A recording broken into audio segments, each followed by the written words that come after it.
అందరికీ నమస్కారం. Welcome to Divi's science corner. నేను మీ దివి రాజాబాబు. ఈ లాక్డౌన్ సమయంలో పిల్లలకి ఆన్లైన్ క్లాసులు అనేవి చాలా అత్యవసరం అయిపోయినాయి. పిల్లలకు తేలికగా పాఠాలను అందించడం కోసం ఉపాధ్యాయులు అనేక రకాలైనటువంటి టెక్నాలజీలను, యాప్లను ఉపయోగించాల్సినటువంటి అవసరం కూడా ఏర్పడింది.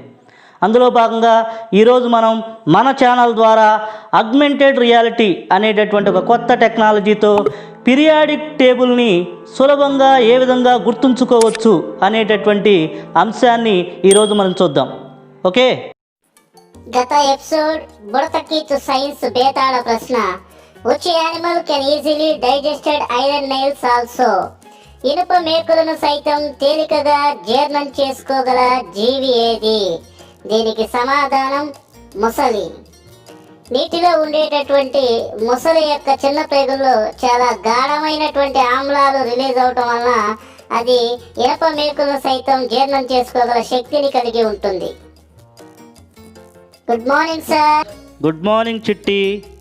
సార్, అగ్మెంటెడ్ రియాలిటీ అంటే ఏంటి సార్? చిట్టి, అగ్మెంటెడ్ రియాలిటీ అంటే మన నిజ దృష్టి ప్రపంచంలోకి కంప్యూటర్ జనరేటెడ్ ఇమేజ్ని చొప్పించటాన్నే అగ్మెంటెడ్ రియాలిటీ అంటారు. దీని ద్వారా ఈరోజు మనం పీరియాడిక్ టేబుల్ని ఒకసారి పరిశీలిద్దాం. ఈ టేబుల్లో మనం ఒక్కొక్క ధర్మాన్ని ఒక్కొక్క గ్రూపుల వారీగా పరిశీలిద్దాం. ముందుగా అటామిక్ సైజ్ అనేది ఆల్కలీ మెటల్స్కి, క్షారలోహాలకు ఏ విధంగా మారుతుందో చూస్తే గ్రూపుల్లో అటామిక్ సైజు క్రమంగా పెరుగుతుంది అనేది మనకు అందరికీ తెలిసినటువంటి విషయమే. The atomic size is increases from top to bottom. So here lithium to caesium, lithium నుండి సీజియం వరకు ఆ సైజు పెరగటం అనేది ఈ టవర్స్ ద్వారా మీరు గమనించవచ్చు. చక్కగా గుర్తుండిపోతుంది. లిథియం నుండి సీజియం వరకు ఆ సైజు ఏ విధంగా పెరుగుతుంది అనేది మీరు ఈ డయాగ్రామ్, ఈ బొమ్మల ద్వారా చూడొచ్చు. అలాగే అయనైజేషన్ ఎనర్జీ అనేటటువంటి ప్రాపర్టీని కనుక చూసినట్లయితే ఇది గ్రూపుల్లో పైనుంచి కిందకి తగ్గుతుంది. Ionisation energy decreases from top to bottom. So from lithium to francium ఆ టవర్స్ చూస్తే మీకు క్రమంగా తగ్గటం అనేది కనిపిస్తూ ఉంటుంది, అయనైజేషన్ ఎనర్జీ వాల్యూ. అలాగే electro negativity is also decreases from top to bottom. So from lithium to francium అయితే ఈ తేడా అనేది, తగ్గుదల అనేది చాలా స్వల్పంగా ఉంది. అలాగే ఎలక్ట్రాన్ ఎఫినిటీ కనుక చూసినట్లయితే ఇది కూడా క్రమంగా పైనుంచి కిందకి తగ్గుతుంది. కాకపోతే ఆ తగ్గుదల యొక్క మార్పు అనేది చాలా స్వల్పంగా ఉంది లిథియం నుంచి సీజియం వరకు మీరు గమనిస్తే. అదేవిధంగా alkali earth metals 2A group మూలకాల యొక్క అటామిక్ సైజును కనుక గమనిస్తే బెరీలియం నుంచి బేరియం వరకు ఈ అటామిక్ సైజు గ్రాడ్యువల్గా పెరగటాన్ని, ఇంక్రీజ్ అవటాన్ని మీరు ఇక్కడ ఈ టవర్స్ ద్వారా మీరు గమనించవచ్చు. Atomic size increases from top to bottom in second group also.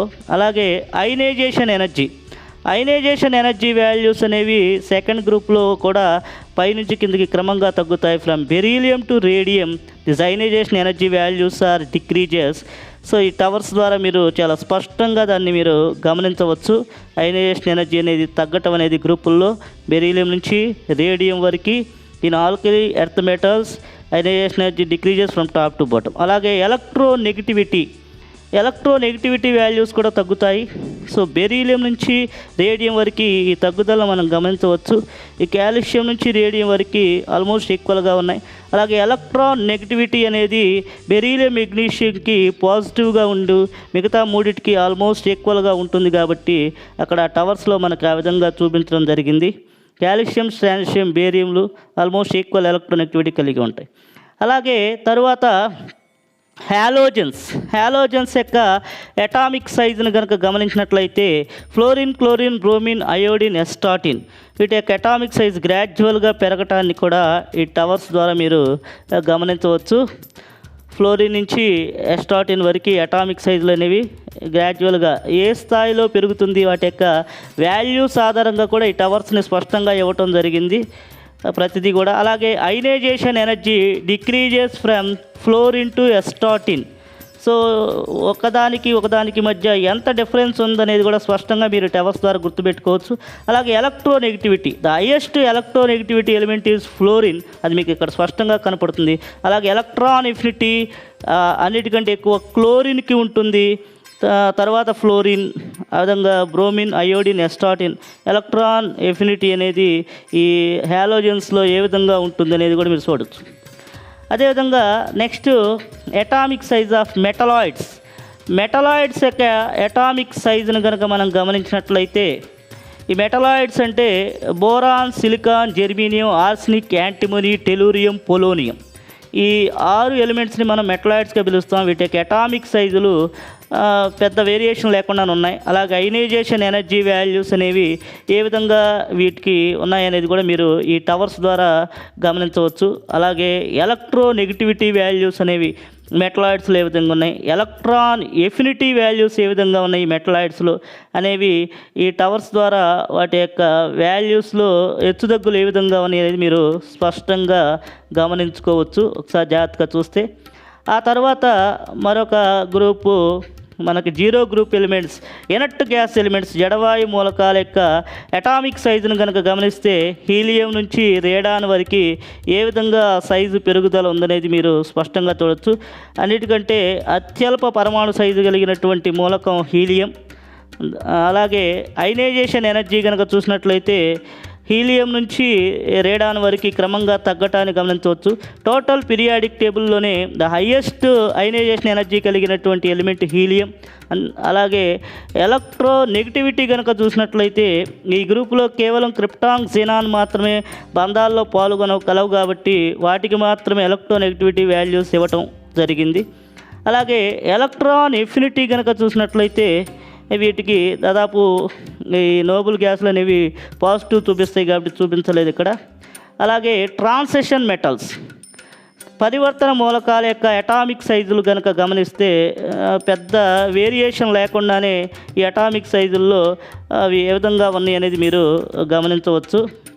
Transition elements యొక్క అటామిక్ సైజ్. అలాగే అయనైజేషన్ ఎనర్జీ వాల్యూస్, ఈ అయనైజేషన్ ఎనర్జీ వాల్యూస్ అనేది వీటిలో ఏ విధంగా వేరీ అవుతుంది. ఆ చివరి గ్రూప్ అయినటువంటి జింక్, క్యాడ్మియం, మెర్క్యూరీల్లో మాత్రమే మనకు ఎక్కువగా కనిపిస్తుంది. అలాగే ఎలక్ట్రోనెగటివిటీ వాల్యూస్ మాత్రం చాలా డిఫరెంట్గా చూపిస్తుంది. బంగారానికి హైయెస్ట్ ఎలక్ట్రోనెగటివిటీ మనకు కనిపిస్తుంది. అలాగే electron affinity is also highest element gold, ప్లాటినంకి ఎలక్ట్రాన్ ఎఫినిటీ వాల్యూస్ చాలా హైయెస్ట్గా ఉన్నట్టుగా ఈ ట్రాన్సిషన్ ఎలిమెంట్స్లో మనం చూడవచ్చు, ట్రాన్సిషన్ మెటల్స్. అలాగే మరొక గ్రూప్ తీసుకున్నట్లయితే పోస్ట్ ట్రాన్సిషన్ మెటల్స్గా పిలువబడేటటువంటి మూలకాలు ఏవైతే ఉన్నాయో ఇవి ట్రాన్సిషన్ మెటల్స్కి దగ్గరి ధర్మాలను పోలి ఉంటాయి కాబట్టి వీటిని పోస్ట్ ట్రాన్సిషన్ మెటల్స్గా పిలుస్తాం. పీ బ్లాక్లో ఉండేటటువంటి ఈ గ్రూప్ మూలకాలు. వీటి యొక్క అటామిక్ సైజులు కూడా మనం గమనించి వాటి పెరుగుదల తగ్గుదల ఏ విధంగా ఉందో గుర్తించవచ్చు. అలాగే అయనైజేషన్ ఎనర్జీ వాల్యూస్, వీటిలో అల్యూమినియం, బిస్మత్లు అనేవి చాలా ఎక్కువ అయనైజేషన్ ఎనర్జీ వాల్యూ కలిగి ఉన్నాయి. అలాగే ఎలక్ట్రోనెగటివిటీ వాల్యూస్ ప్లంబంకి, పీబీకి చాలా ఎక్కువగా ఉన్నట్టుగా ఈ మూలకాలు మనం గమనించవచ్చు. అలాగే ఎలక్ట్రాన్ ఎఫినిటీ వాల్యూ ఎస్ఎన్కి ఎక్కువగా ఉన్నట్టుగా మనం ఇక్కడ గమనిస్తున్నాం. ఈ టవర్ ద్వారా ఎలక్ట్రాన్ ఎఫినిటీ వాల్యూ ఈ పోస్ట్ ట్రాన్సిషన్ మెటల్స్లో. ఇక తర్వాత మరొక గ్రూప్ కనుక తీసుకున్నట్లయితే అటామిక్ సైజ్ నాన్ మెటల్స్. మనం ఇంతకుముందు చెప్పుకున్నట్లుగా స్నాప్సే కోడ్ ద్వారా నాన్ మెటల్స్ని గుర్తుపెట్టుకోవచ్చు అని చెప్పాం. CHNOPSSE అనేది కనుక చూసినట్లయితే ఇవి టోటల్ పీరియాడిక్ టేబుల్లో ఉన్నటువంటి నాన్ మెటల్స్, ప్రధానమైనటువంటి నాన్ మెటల్స్. వీటి యొక్క అటామిక్ సైజులు మీరు కనుక గమనించినట్లయితే ఎలా ఉన్నాయో. అలాగే అయనైజేషన్ ఎనర్జీ వాల్యూస్ కూడా గమనించినట్లయితే హైడ్రోజన్కి, నైట్రోజన్కి, ఆక్సిజన్కి మనకి చాలా ఎక్కువగా అయనైజేషన్ ఎనర్జీ వాల్యూస్ కనిపిస్తున్నాయి ఈ మూలకాలలో. అలాగే ఎలక్ట్రోనెగటివిటీ వాల్యూస్ కనుక చూసినట్లయితే ఈ నాన్ మెటల్స్లో ఆక్సిజన్కి చాలా ఎక్కువగాను, ఆ తర్వాత నైట్రోజన్కి, ఆ తర్వాత కార్బన్, హైడ్రోజన్లకి మనకి ఈ ఎలక్ట్రోనెగటివిటీ వాల్యూస్ అనేవి ఏ విధంగా ఉన్నాయో మీరు గమనించవచ్చు. ఈ వీడియోని మీరు రిపీటెడ్గా చూసినప్పుడు ఈ వాల్యూస్ అని స్పష్టంగా గుర్తుపెట్టుకోవడానికి అవకాశం ఉంటుంది. ఎలక్ట్రాన్ ఎఫినిటీ కనుక చూసినట్లయితే ఈ నాన్ మెటల్స్లో ఇక్కడ మీకు స్పష్టంగా తెలుస్తుంది. సల్ఫర్, సెలీనియంస్లో చాలా ఎక్కువగాను, తర్వాత అన్నిటికంటే నైట్రోజన్లో తక్కువగాను మీకు కనిపిస్తూ ఉంది ఎలక్ట్రాన్ ఎఫినిటీ అనేది ఈ నాన్ మెటల్స్లో. ఇక ఆ తర్వాత మరొక ఆ, గ్రూప్ చూసుకున్నట్లయితే మనం ఓవరాల్గా ఈ టేబుల్కి సంబంధించి ఈ అటామిక్ సైజులు కానీ అయనైజేషన్ ఎనర్జీ ఓవరాల్గా ఏ విధంగా ఉన్నదో ఒకసారి మనం గమనిస్తే అటామిక్ సైజులు అనేవి టేబుల్లో మొత్తం అన్ని మూలకాలను కలిపి చూసినట్లయితే ఒకసారి మీరు ఈ స్పష్టంగా ఈ టేబుల్ని మీరు ఇలా గుర్తుపెట్టుకోవచ్చు. ఇది రిపీటెడ్గా వీడియో చూడటం ద్వారా అన్నిటికంటే లీస్ట్ సైజ్ ఉంది హీలియం, అయితే అన్నిటికంటే హయ్యెస్ట్ సైజు ఉన్నటువంటి మూలకం సీజియం చూడొచ్చు.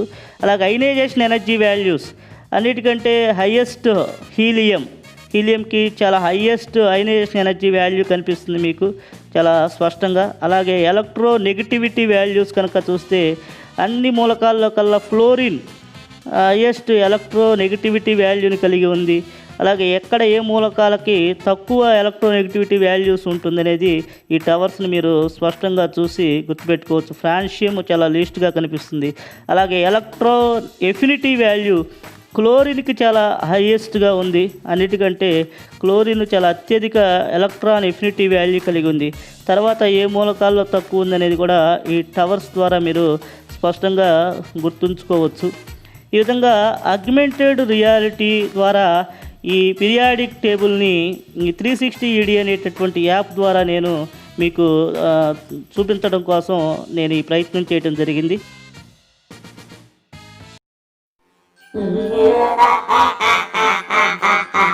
చిటి ఈరోజు బుడతకీతు వేతాళ ప్రశ్న. The one and only metal which occurs in liquid state. ద్రవ రూపంలో లభించే ఏకైక లోహం ఏది? చూశారుగా, ఈ వీడియో మీకు నచ్చినట్లయితే లైక్ చేయండి, షేర్ చేయండి, నా ఛానల్ని సబ్స్క్రైబ్ చేయటం మర్చిపోకండి. ధన్యవాదాలు.